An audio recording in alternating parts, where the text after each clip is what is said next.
Olá, primeiro período. Hoje nós estamos aqui para mais uma aula da nossa disciplina de História da Educação 1. Nessa aula, nós vamos falar da educação burguesa, que é o capítulo 9 do nosso livro de estudos. Tá? O título do capítulo é esse mesmo, a educação burguesa.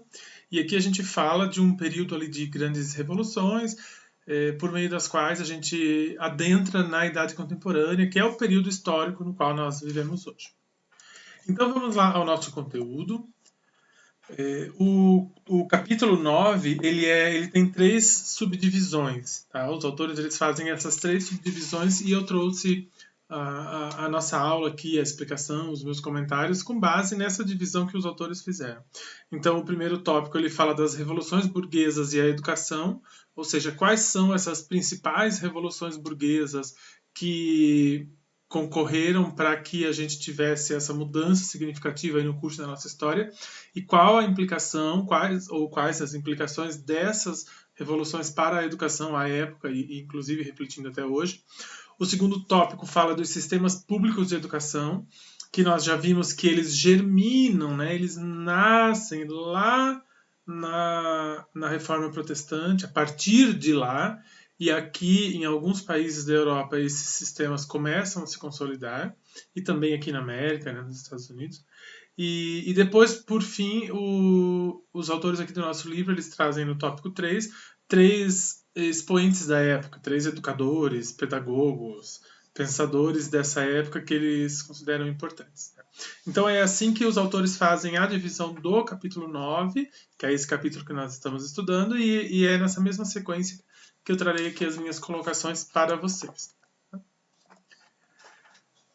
Aqui nós estamos falando, gente, da passagem da Idade Moderna para a Idade Contemporânea. Nós estudamos aqui nessa nossa disciplina, é claro que é bem resumido, mas a gente veio lá da pré-história, daí nós falamos da história antiga, da Idade Antiga, lá Grécia, Roma. Depois nós falamos da Idade Média. Depois nós falamos, nos últimos 3 capítulos, nós falamos da Idade Moderna, praticamente, ali a partir do Renascimento e o início da Idade Moderna, final da Idade Média e início da Idade Moderna. Então, hoje, aqui, a gente termina esse tópico da Idade Moderna, que a gente chega hoje aqui na Idade Contemporânea, que é da Revolução Francesa para sempre, para frente, desculpa, e para sempre, porque a gente vive hoje nessa idade contemporânea, que são os nossos tempos de hoje, tá bom? Então, aqui a gente está nesse momento, tá? Nessa passagem da Idade Moderna para a Idade Contemporânea. Aqui ocorre o fim do absolutismo e a consolidação do capitalismo industrial. O absolutismo é aquela forma de governo, aquela organização, modo de produção, aquela organização da sociedade da época que nós vimos que existiu a partir do final do feudalismo e antes do início do capitalismo. É uma forma de governo, de organização e de produção que ficou ali entre o feudalismo e o capitalismo, que ocuparam espaço por mais tempo nas sociedades.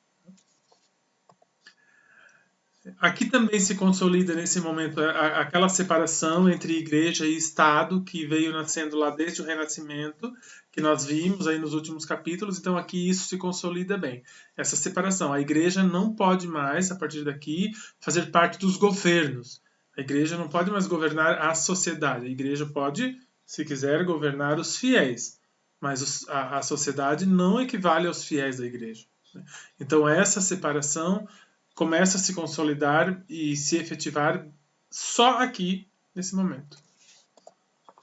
E também aqui esse desenvolvimento dos sistemas públicos de educação, que nós vimos que começam lá, eles surgem, eles nascem lá na Reforma Protestante e vêm se consolidar aqui. Então a primeira revolução burguesa que os autores destacam é a Revolução Industrial. Certamente vocês já ouviram falar da Revolução Industrial quando vocês estudaram lá na educação básica. Ela começou na Inglaterra, gente, meados do século XVII, que é ali no 1600, né? E ela se caracterizou por alguns aspectos. Então, Revolução Industrial, a gente lembra lá de quando a gente estudou na educação básica, mas a gente retoma um pouquinho aqui. Basicamente, gente, aqui se começou a utilizar a energia a vapor nas máquinas. Então, a Revolução Industrial é quando surge essa produção por meio de máquinas, essa produção organizada nas grandes fábricas. E aí aqui se consolida o trabalho assalariado, porque o trabalho era visto de uma outra forma até então. As pessoas tinham uma relação muito mais direta com o seu trabalho, elas produziam, elas faziam produtos ou prestavam serviços do começo ao fim, então elas tinham todo um controle sobre aquilo que elas produziam. E a partir aqui do trabalho assalariado, não. Né? As pessoas foram para aquelas grandes fábricas, então um ficava lá o dia inteiro apertando um botão, outro ficava o dia inteiro montando uma peça e passando por próximo, montando e passando por próximo. Começa toda a ideia de linha de produção, de fábrica, a partir desse desenvolvimento dessa energia a vapor. Tá? E aí muda toda a forma que a humanidade vinha desenvolvendo até então, e a concepção e a compreensão da humanidade sobre trabalho. E se desenvolve então a sociedade industrial urbana. A sociedade as pessoas passam a buscar espaço para viver próximo dessas grandes fábricas, porque aquele trabalho manufatureiro que existia antes, ele já não existe mais, e o trabalho passa a ser esse trabalho nas fábricas. Então começa a se formar grandes comunidades, grandes periferias próximas a essas fábricas, porque as pessoas buscavam pelo emprego da fábrica e a fábrica precisava dessas pessoas para produzir. E aqui começa toda a discussão sobre trabalho, toda a discussão sobre capitalismo, toda a discussão sobre exploração da mão de obra, sobre mais-valia, que são conceitos que a gente discute até hoje e há muita polêmica, muita legislação, muita atenção ao modo como o trabalho é encarado na nossa sociedade atual. Ainda em relação à Revolução Industrial, aqui acontece o rompimento dos pactos coloniais, ou seja, os países europeus eles tinham colônias nas Américas, colônias na África, então muitos desses pactos passam a ser rompidos. Acontece a independência de muitas dessas colônias. E também isso impulsionado por conta desse estabelecimento do livre comércio. Né? Essas colônias passam a ter a sua independência porque eles precisam se tornar também consumidores e também produtores e também pessoas para entrar nessa engrenagem do livre comércio que se desenvolve a partir da Revolução Industrial. Então, o fim dessas colônias, como o fim do Brasil se considerando uma colônia, né, que o Brasil foi uma colônia por muito tempo, uma colônia de Portugal, esse fim ele acontece sim porque as pessoas que viviam lá queriam uma independência, mas também muito fortemente porque foram acordos comerciais. Essas colônias elas precisavam se tornar mercados consumidores do que era produzido. Então houve aí toda uma disputa comercial também para a independência dessas colônias. Não foi simplesmente porque as pessoas conseguiram do dia para a noite se desvencilhar daquele modo colonial de servir aos outros países. Mas enfim, é bastante polêmico, só para a gente saber que foi aqui na Revolução Industrial que se desenvolve bastante fortemente essa independência das colônias para que se estabelecesse um livre comércio pelo mundo. A segunda revolução que os nossos autores trazem é a Revolução Americana. Então nós tivemos a Revolução Industrial, depois nós tivemos a Revolução Americana, que também é uma revolução muito importante para esse período aqui da Idade Moderna, chegando na Idade Contemporânea. O ano lá da independência dos Estados Unidos é 1776, porque os Estados Unidos eram uma colônia da Inglaterra. Então, assim como nós temos lá a nossa independência, lá o 7 de setembro, a gente também teve aqui um período de independência lá nos Estados Unidos, que foi em 1776. Tá? E a Declaração da Independência dos Estados Unidos lá passou a defender valores como igualdade perante a lei e o princípio de que o poder emana que o poder dos governantes emana dos governados, ou seja, o poder emana do povo, essa lógica que a gente tem até hoje, né?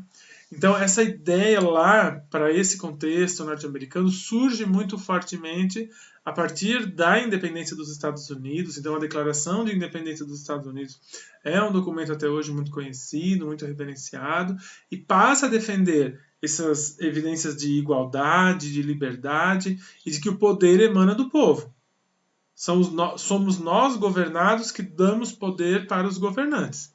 Por isso, nós precisamos, devemos e podemos cobrar, exigir os governantes embora a maioria das pessoas até hoje tenha dificuldade para entender, gente, os governantes trabalham para nós.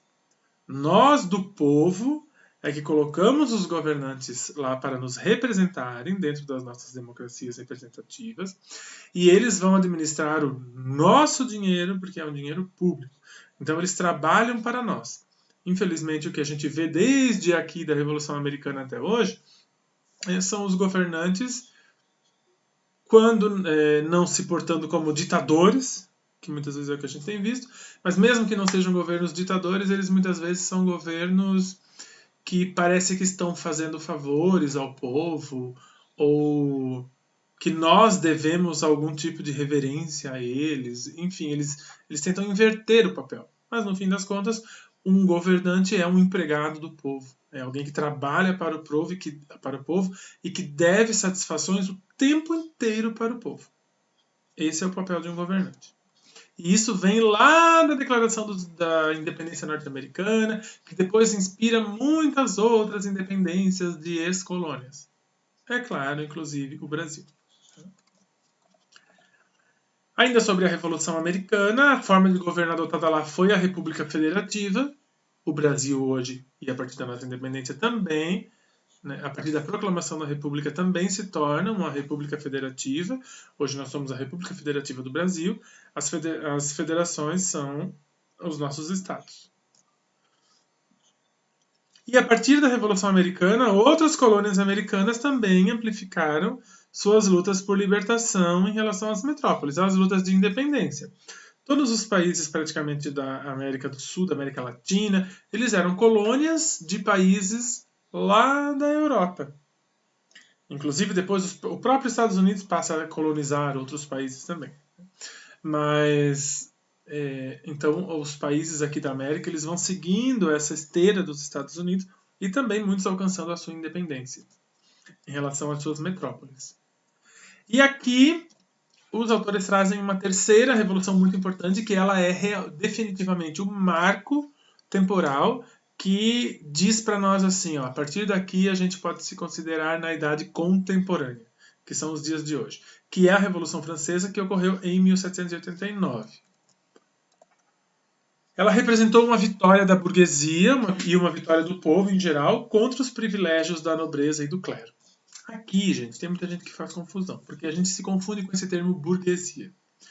Essa burguesia surge aqui como uma classe de pessoas que muitos eram comerciantes, eram pessoas que queriam ter mais liberdade e queriam ter os seus direitos e não ficar mais tendo que servir à nobreza, aqueles reis lá do absolutismo, e ao clero, à igreja. Então a burguesia surge como uma classe emergente, e essa burguesia foi muito importante nesse movimento de libertação do povo em geral, a burguesia e quem estava abaixo da burguesia também, dos desmandos tanto da nobreza quanto da igreja. Mas esse conceito de burguesia, é claro que ele foi se desenvolvendo e foi mudando um pouquinho. Hoje, essa classe burguesa, ela tem um outro papel no mundo. Ela é uma classe ainda que existe, né? Mas ela é uma classe já com bastante poder. Daqui em diante, essa classe veio crescendo, veio se consolidando. Então, hoje, obviamente, a classe burguesa, a burguesia que a gente fala, não está pensando nos anseios, nos desejos e nas necessidades do povo efetivamente mais pobre e mais necessitado. Então, isso 3 séculos atrás. Então, de lá para cá, essas configurações foram se ajustando. Aqui, na Revolução Francesa, foi aprovada a Declaração dos Direitos do Homem e do Cidadão, que é aquela declaração que usa os temas clássicos da Revolução Francesa. Liberté, égalité, fraternité, né? Que são lá liberdade, igualdade e fraternidade. Então esse aqui é o lema da Revolução Francesa, que eram os ideais pelos quais as pessoas, essa classe burguesa e o povo e todo mundo que era contra o domínio tanto da nobreza quanto do clero, eles defendiam liberdade comercial, liberdade individual, liberdade financeira e tudo mais. Igualdade, ou seja, princípios básicos de que toda pessoa deveria ter direito, e fraternidade no sentido de viver em sociedade, viver em cooperação, viver de forma harmoniosa e por aí vai. Então, esses direitos eles foram defendidos nessa Declaração dos Direitos do Homem e do Cidadão, e é uma declaração que até hoje tem muita importância para a organização das nossas sociedades. Então, a Revolução Francesa realmente, gente, é um marco bem importante. E ela é essa terceira revolução. Então, os autores do nosso livro, eles falam dessas 3 revoluções como revoluções muito importantes que ocorreram ali na Idade Moderna e que a Revolução Francesa, a última delas, marca o início da Idade Contemporânea, dos dias de hoje. Ainda sobre a Revolução Francesa, lá no contexto deles, lá na França, nessa época, extinguiu-se a monarquia absoluta e houve essa separação entre igreja e Estado, entre igreja e governo.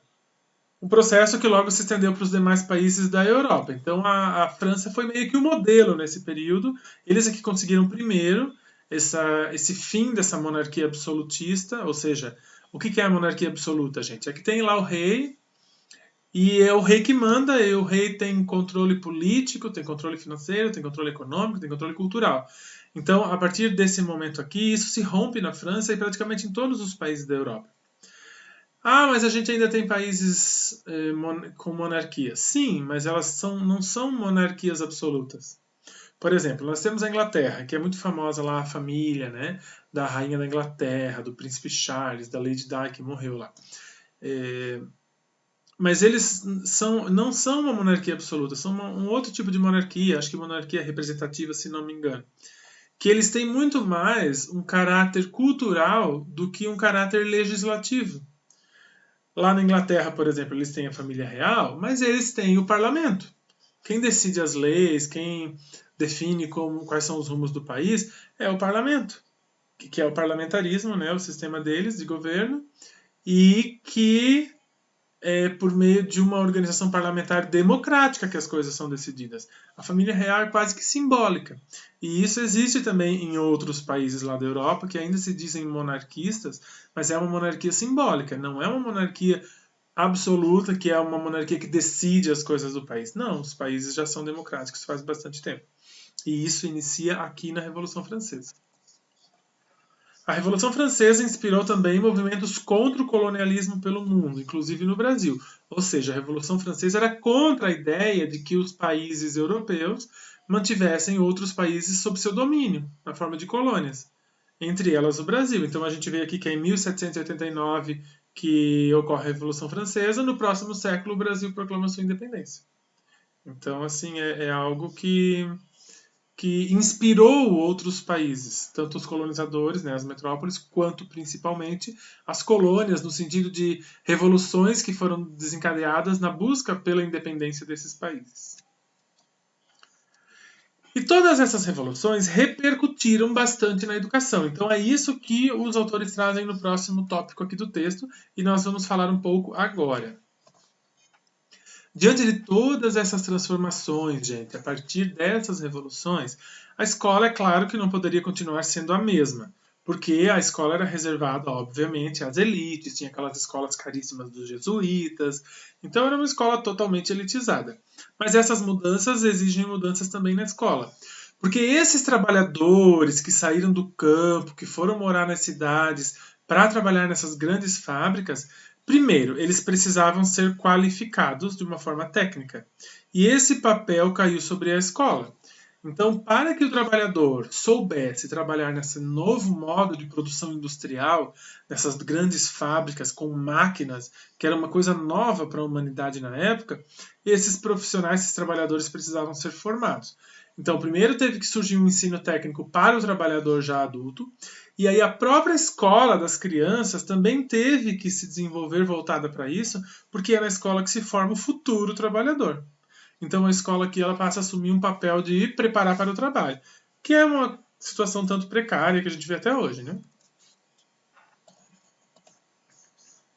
A escola passa a se obriga a ser moldada, dar mais importância aos conteúdos técnicos e científicos, que é essa questão de preparar para o trabalho, e deixar de lado as antigas matérias clássicas e literárias. Então esse aqui é um momento da educação que toda aquela perspectiva lá dos clássicos gregos, de transformar a pessoa, de que a escola formaria um sujeito integral, mente, corpo, espírito, intelectualidade, formar lá como os romanos diziam, grandes oradores, grandes debatedores, estudar os idiomas aprofundadamente. Nada disso mais foi importante a partir daqui. Aqui, a escola passa a assumir um papel técnico. O que esse sujeito que entra aqui na escola precisa saber para apertar o botão na máquina, para conseguir trabalhar na empresa, para conseguir produzir a partir desse modo de produção capitalista industrial. Então a escola assume esse papel e ela abandona todos aqueles outros elementos que se dizia ser importantes para a educação das pessoas, para que as pessoas evoluíssem de forma integral.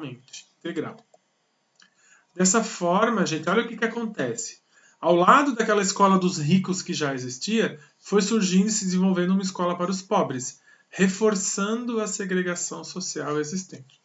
Então, assim, uma vantagem que a gente percebe nesse momento aqui, Revolução Industrial, Revolução Francesa, é que a escola começa a atingir um público maior. Porque essas pessoas que têm que trabalhar, o povo, as pessoas pobres, simples, que teriam que trabalhar nas fábricas, elas passam a ter que ir frequentar a escola para saber lidar com o trabalho na fábrica. Então, a escola começa a atingir mais pessoas, inclusive pessoas pobres. Mas o que muda é que aquela escola para elite, aquela escola cara, para formar integralmente, para trabalhar o intelecto, o corpo e o espírito, ela continua existindo para os ricos. E aí surge uma escola popular para o pobre, que não mudou muito do que a gente vê até hoje. Hoje nós ainda temos claramente, se você tiver 4, 5 mil reais por mês, você estuda numa baita escola internacional aí, que a gente nem sabe direito onde fica, mas que tem em Joinville, que tem na maioria das cidades grandes, que é para formar as grandes elites. E se você não tem 3, 4, 5 mil reais por mês, você não tem dinheiro nenhum para pagar, você vai estudar numa escola que vai te formar para o trabalho. Que geralmente são as escolas públicas ou as escolas particulares mais acessíveis. Tem escolas particulares para classes emergentes, que não necessariamente os super ricos. Então, essa dualidade, essas duas formas de escola, elas se desenvolvem bem fortemente aqui e elas existem até hoje.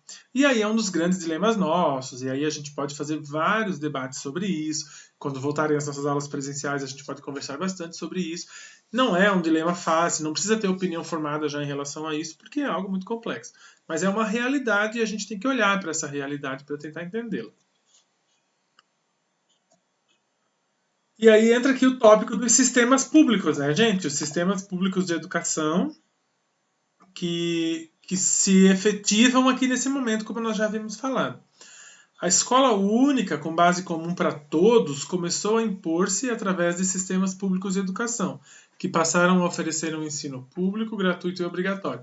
Então, na origem dos sistemas públicos de educação, a ideia é que todas as pessoas, todas, independente de classe social, elas estudariam na mesma escola, que é um sentido de garantia de igualdade de oferta, de aprendizagem, de ensino para todo mundo. Então a ideia, quando esses sistemas públicos surgem, é que todas as pessoas pudessem estudar nessas mesmas escolas, que seriam escolas laicas, não controladas pela igreja, trabalhando com conhecimento científico e com qualidade. Essa era a ideia. Porém, a classe dominante, eles não são mais nobreza, não são mais reis, não são rainhas. Mas até hoje as classes dominantes existem, né, gente? Elas estão por aí e elas controlam o nosso mundo e a nossa sociedade. Então, para essas pessoas muito ricas, sempre continua existindo uma escola diferenciada para que eles aprendam como a se manter naquela condição que eles vivem. Então, por mais bem intencionadas que tenham sido as criações dos sistemas públicos de educação, ele nunca atingiu todo mundo. Porque sempre quem tem muito dinheiro fez uma escola à parte, uma escola paralela só para eles. Esse é um fato importante que a gente precisa refletir. Apesar de atender às pressões dos trabalhadores, esse sistema público não eliminou essa dicotomia entre escolas boas para poucos e escolas precárias para muitos. Então isso fica bem marcado a partir daqui, porque começa a ter essa ampliação da escola para todo mundo, não para todo mundo ainda aqui, mas a ideia era essa, que todas as pessoas tivessem direito ao ensino. Então tudo bem, então a gente vai colocar um monte de gente na escola. Mas a gente não vai conseguir ofertar escola de qualidade porque é muita gente. Então a gente vai manter algumas escolas super de qualidade para um grupo privilegiado e essa escola mais básica, mais simples, para a maioria. Isso surge muito fortemente a partir daqui e é uma realidade com a qual a gente lida até hoje. Nós estamos agora, nesse momento, dia 26 de maio de 2020, um dilema bem grande em relação ao Enem. Porque com relação ao adiamento do Enem por conta da Covid-19 e tal. Então, assim, uma coisa muito clara, que para aquele estudante que mora numa super casa, que tem um computador, que tem um notebook, que tem um tablet, que tem uma internet, um Wi-Fi em casa, que ele acessa o que ele quiser, que ele conversa por webconferência com os professores, que ele pode comprar o livro que ele quiser pela internet, que chega na casa dele, que ele tem todo um capital cultural, que ele tem uma casa silenciosa, que ele tem um quarto só dele, que ele tem uma boa comida. Para esse estudante, por mais que a pandemia atrapalhe, mas ele tem todas essas condições para estudar. Já para muitos estudantes, que às vezes são aqueles estudantes lá da escola pública, que a escola nem está conseguindo mandar material, ou se está conseguindo fazer alguma aula virtual, ele não tem internet. Se ele tem, mas a pessoa tem um celular com plano pré-pago. Assiste um vídeo e acabou os dados do mês inteiro. Ou se tem um Wi-Fi sem qualidade, não consegue fazer uma webconferência. Não tem dinheiro para comprar livro. Mora numa casa com 8 pessoas em 2 cômodos. Não tem um quarto só para ele estudar. Não, tem que trabalhar para conseguir dinheiro para casa porque o pai e a mãe estão sem emprego por causa da pandemia. Enfim, né? Eu só queria aqui explicar para vocês, olha o quanto é diferente. Às vezes essa pessoa que não tem todas essas condições, a única condição que ela tinha era a escola que ela ia todo dia lá, mesmo que seja essa escola pública, mas tinha lá pessoas, professores, gestores empenhados em ajudá-lo a estudar. Agora aquilo ali não existe mais e ele não consegue suprir isso na realidade familiar dele. Então é sim muito injusto que essas provas, Enem, vestibulares, sejam mantidas nesse momento. Porque é óbvio que as pessoas que têm mais condição econômica vão ter muito mais condição de entrar do que as outras pessoas. Essa desigualdade já existia, mas ela se amplifica muito mais agora. Então eu só queria aqui tentar trazer um pouquinho para a nossa realidade, para o nosso dia a dia, porque a ideia é sempre essa, que a gente fale da história relacionando. Então, alguns dilemas que se começou a viver lá no final da Idade Moderna e início da Idade Contemporânea, a gente vive até hoje. Claro que fazendo os devidos ajustes para a realidade de 2020. Tá bom? Vamos lá. Em relação aos sistemas públicos, os autores do nosso livro falam de alguns países, da Alemanha, por exemplo, que o sistema público de educação, esse geral, mais abrangente, ele se desenvolveu primeiro na Alemanha, porque foi o país onde a reforma protestante se deu primeiro e mais fortemente. Essa relação existe. Em seguida, na França, também surgem os sistemas públicos, depois da Revolução Francesa. Inglaterra e Estados Unidos demoraram mais para transferir a educação das igrejas, das congregações religiosas, para os poderes públicos, mas também não demoraram muito. Por isso que são os países de primeiro mundo, são os países evoluídos, Eles logo desenvolveram esses sistemas públicos. Gente, tem que ficar bem claro uma coisa aqui para nós. O fato desses sistemas públicos de educação, que visam atingir o maior número de pessoas, terem surgido muito fortemente a partir daqui, é uma coisa ótima. É a partir disso que a gente chega hoje numa educação para todos. Uma educação com muitos problemas que nós temos que resolver. Mas surge, pelo menos, a educação passa a ser acessível a um número muito maior de pessoas por causa dos sistemas públicos. O problema está que o sistema público ele não atinge todo mundo. Ele atinge a maioria, mas sempre teve uma elite que faz uma escola paralela superior só para que ela possa continuar tendo vantagens em relação às outras classes. Então, a gente tem que ter esse cuidado aqui. O problema do público privado e que mantém a desigualdade é um problema, mas o fato do público existir é excelente e é isso que a gente precisa defender se a gente quer que a educação seja acessível para todos de forma democrática. Vamos lá. Agora, a terceira parte do livro em que o autor fala dos principais representantes, ele escolheu 3 desse período aqui. Gente, aqui é um momento que surgem novas ideias acerca da educação e todas elas praticamente influenciadas pelo Rousseau, que nós vimos lá na aula passada. Então, o Rousseau influenciou muitas outras pessoas que seguiram ele, que se inspiraram na sua obra e que foram desenvolvendo cada um daqueles princípios lá do Rousseau. Cada um deles se dedicou para um princípio daquele e desenvolveram teorias muito importantes, que são muito contemporâneas e muito próximas daquilo que a gente usa até hoje. Então, essas novas ideias surgem ali baseadas no Rousseau durante o século XIX, né, o 1800 todo, principalmente a partir desses três autores aqui, ó, do trabalho do Pestalozzi, do Herbart e do Froebel. O Pestalozzi, gente, ele aqui assim, o que os autores trazem é bem pouquinho, é só uma pincelada para a gente, né, saber quem são essas pessoas. Então, o Pestalozzi ele procurou pôr em prática as ideias do Rousseau, ele tentou colocar em prática aquilo que o Rousseau tinha defendido. Tanto ele tentou fazer isso educando seu próprio filho e atuando como professor. Ele entendia a educação como o principal meio de reforma social, então o Pestalozzi entendia que a educação poderia mudar a sociedade e ele pescou isso lá no Rousseau, mas isso desde que respeitasse a natureza e o desenvolvimento do aluno. Então é também aquele princípio do Rousseau de colocar a criança como centro, de entender que a criança precisaria ter respeitado o seu tempo, a sua natureza. O Rousseau bateu muito nessa tecla e o Pestalozzi tentou colocar isso em prática. Então ele desenvolveu teorias educacionais bem importantes, bem interessantes no século XIX. O Herbart, que foi o mais teórico dos três aqui apresentados, mas deu uma ênfase à importância da instrução organizada para a educação do caráter. Então ele pensava que o Herbart mais em toda aquela organização do que o Rousseau defendeu, mas pensando aqui muito na educação moral, que a gente fala aqui de ética, né? Porque a educação moral, antes desse período, ela ficou muito fortemente dominada pela igreja. Então, o que valia era a moral cristã. Mas a partir daqui que há essa tentativa de separação do controle da igreja em relação à sociedade, em relação ao Estado, se precisaria organizar também uma instrução moral da sociedade. Porque se os valores morais da sociedade, para você conviver em sociedade, não são mais os valores da igreja, então, quais são os valores? E aqui entra muito fortemente o ensino da ética, toda essa discussão. A ética entendendo como o estudo da moral. A proposta do Herbart dava ênfase para a recapitulação da história humana, então era toda uma perspectiva de investigação histórica. E ele teve uma proposta, apesar de teórico, de um método de ensino com base em clareza, associação, sistematização e aplicação. Ou seja, ele discutiu e organizou métodos de ensino.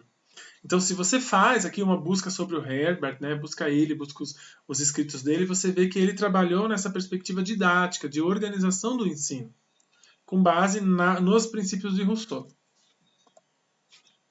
E, por fim, o terceiro expoente que os nossos autores trazem é o Froebel, que se destacou pela organização dos jardins de infância. Gente, aqui o Froebel foi praticamente um dos primeiros educadores que olhou bem para aquela criança mesmo, bem para as primeiras infâncias, bem para os pequenos, que eles não entravam muito nessa lógica de pensar o que era a educação.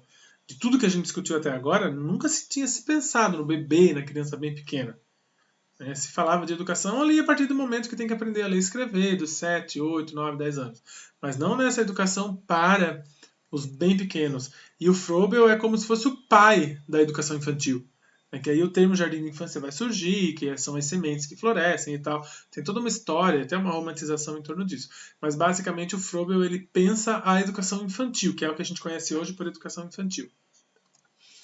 Então ele vai pensar em atividades educativas com brinquedo, trabalho manual, contato com a natureza, formas de expressão, trabalho com gestos, com canto, linguagem e também a importância da autoatividade, valorização dos interesses da criança. Gente, se a gente olha para a educação infantil hoje, e para a documentação, para a legislação e para o modo como nós trabalhamos na educação infantil, eu sei que tem algumas e alguns de vocês que já têm um pouco de experiência na educação infantil, a gente usa esses princípios aqui o tempo inteiro, trabalhar com ludicidade, trabalhar em contato com a natureza, trabalhar as formas de pressão, trabalhar a autovalorização do aluno, né? O estudante focado nos interesses dele, então eu tenho que saber qual é o interesse da criança para saber como que eu vou ensiná-la, o conteúdo que eu preciso ensinar. Então isso tudo nasce aqui com o Froebel. E é isso, gente. Eu queria agradecer a audiência de vocês. Indicar que vocês façam a leitura do capítulo 9, é essencial, porque o texto aqui é uma síntese minha. Tem muitos elementos lá no texto que eu não trouxe aqui. Coloquem todas as aulas em dia. Na próxima aula nós vamos ter uma avaliação, que é referente a esses 4 capítulos aqui. Capítulo 6, capítulo 7, capítulo 8, capítulo 9. São os 4 capítulos que nós já estamos trabalhando no segundo bimestre. Tá? Então peguem os textos de vocês, busquem todo o material, todos os vídeos, e na aula que vem, na próxima terça-feira, estejam preparadas e preparados para a avaliação. Eu ainda não vi como vai ser o mecanismo, mas ela vai ser pela plataforma Google Classroom. Então, todas e todos já têm que ter entrado na plataforma, já têm que saber mexer na plataforma, porque a avaliação será por lá. Tá bom?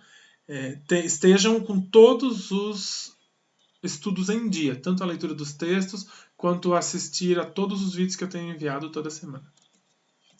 Em caso de dúvidas, vocês podem me procurar. E desejo uma ótima semana, que vocês fiquem bem e nos encontramos em breve. Abraço!